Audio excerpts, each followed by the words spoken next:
Today I want to talk to you about envy. I had a really interesting call with one of my clients about envy, and we were able to explore the secret value hidden in this really uncomfortable emotion. So without revealing too many personal details, let me just tell you about my client. So he's been wanting to do something of a career change for quite some time, but he's scared of the implications. It requires a bit more risk taking. It means the finances would be a little more uncertain, and that people in his industry would judge him for making this kind of controversial move. The other day, he's out at dinner with one of his friends who has made this change, and he felt a lot of envy for this friend. He felt frustrated that his friend was able to do this while he still feels stuck. And so he explored the narrative behind that feeling to see what his envy story was. So when we explored it, he discovered that the story basically said two things about this other guy. One is that he doesn't care what other people think of him, so he's not held back by the fear of social consequences for making this controversial move. And the other is that he's not worried about the future, so therefore any financial risk doesn't hold him back. So my client's story is basically, I can't do it because I care too much what other people think and because I'm too stressed about money in the future. And this friend of his doesn't have these disadvantages, and that's why he's able to do it. So this is envy.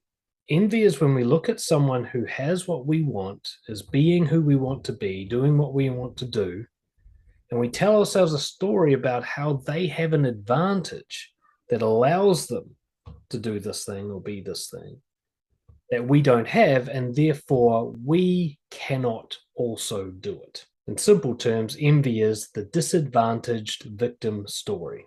It's the he can but I can't story. Now, this is different from other similar positive feelings like admiration, respect, inspiration. If I admire someone, I'm seeing them as further along the path that I'm on. I'm looking ahead of my own future here. I know that I'm going to get there one day myself, and it fills me with joy to see somebody else there, to see that it's proven that it can happen.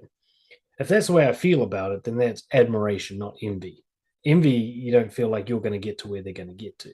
Respect is looking across at a peer. So if I respect someone, it's because they're achieving what I'm achieving, that I see them as my equal, and that I totally understand what they've had to go through to achieve it, because I've had to go through it too. We are equal in that way.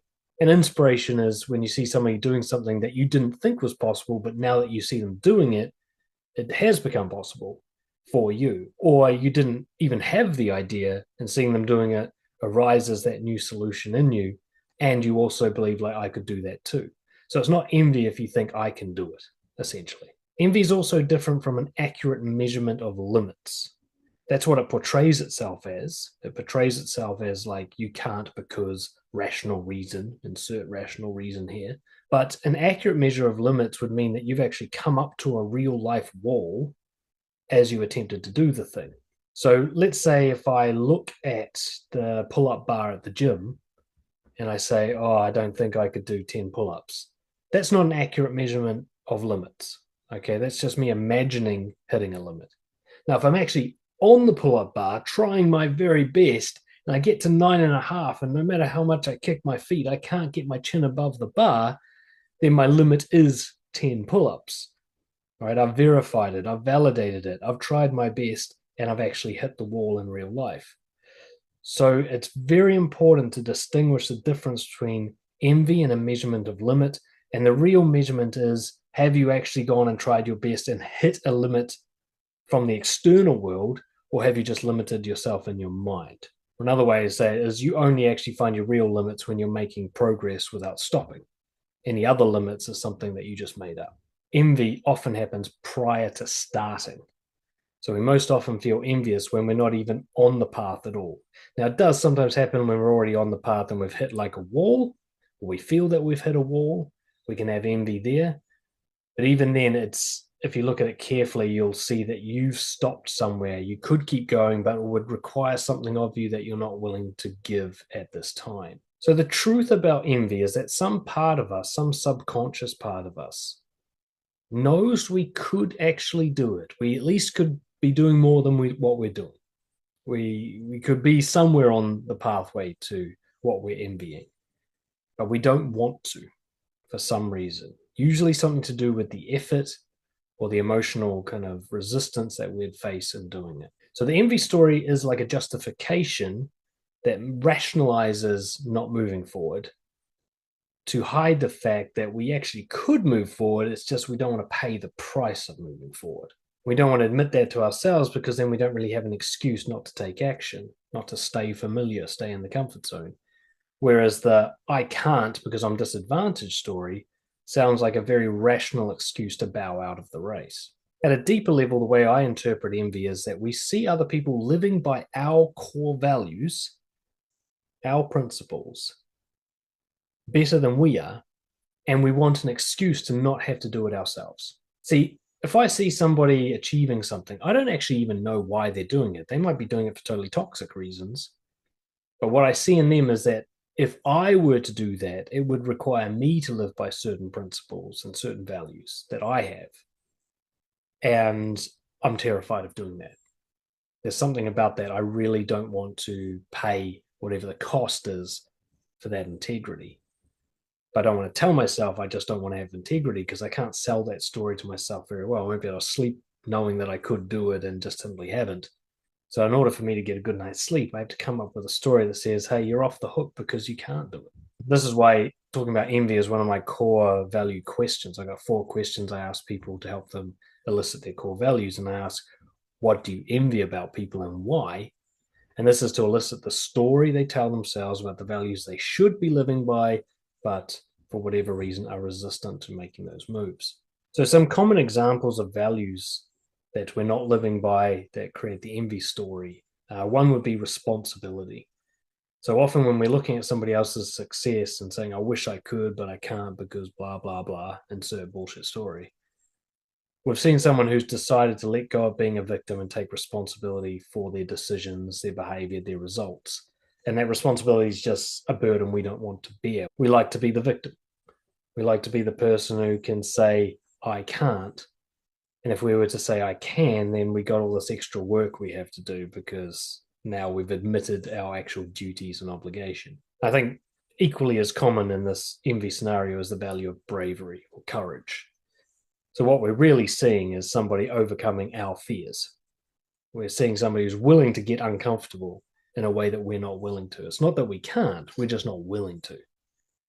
If, for example, you see someone going out and getting rejected, it's not that they have some sort of skill that you don't have. It's just the beating heart and the closed throat and the heat in the back of the neck sensation of being afraid is something they're willing to increase, whereas you're not, which means you're not living by the value of bravery where they are.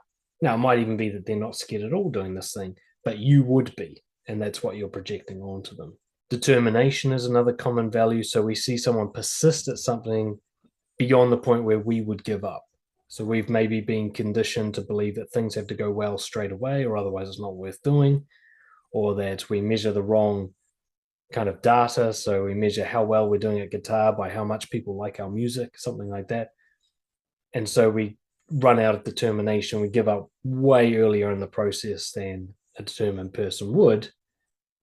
But we don't want to admit to ourselves, like, I should just keep doing what I'm doing and endure the discomfort of that.